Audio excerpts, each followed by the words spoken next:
Breaking news ॾींदासीं खैरपुर मां। Khairpur police की कार्रवाई बरसात मुतासिरनि जो सामान विकिरो कंदे 4 जवाबदार गिरफ्तार थी विया आहिनि। एसएसपी खैरपुर मीर रोहल खोसो जी हिदायतुनि ते फैज़गंज पुलिस कार्रवाई करे बरसात मुतासिरनि खे मिलंदड़ इमदादी राशन जा थेला विकिरो कंदड़ 4 जवाबदार मसूद कलोड़ो, होत खासखेली, लियाकत मलाह ऐं ज़ाहिद मलाह खे गिरफ्तार कयो आहे।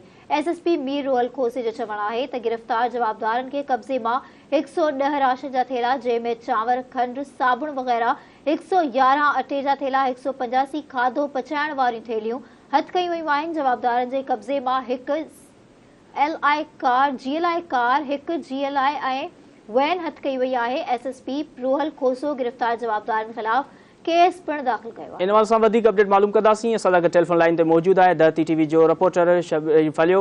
जी शबीर, छा अपडेट्स आहिनि इन हवाले सां आगाह कजो।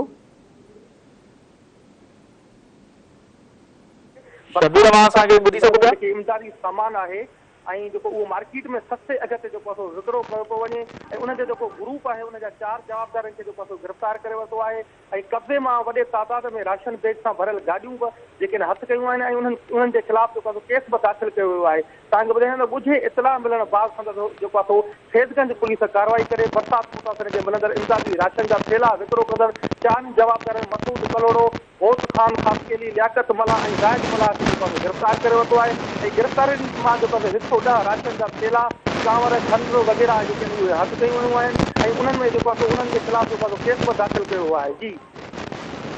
जी शबीर फलियो, असांखे अपडेट ॾींदा आहियो, तव्हांजी वॾी महिरबानी।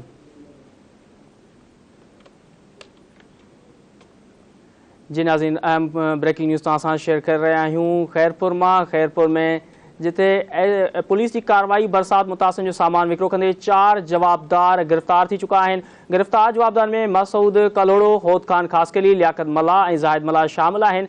गिरफ़्तार जवाबदारनि ख़िलाफ़ केस पिणु दाख़िल कयो आहे। इहो चवणु आहे एसएसपी मीर रोहल खोसो जो।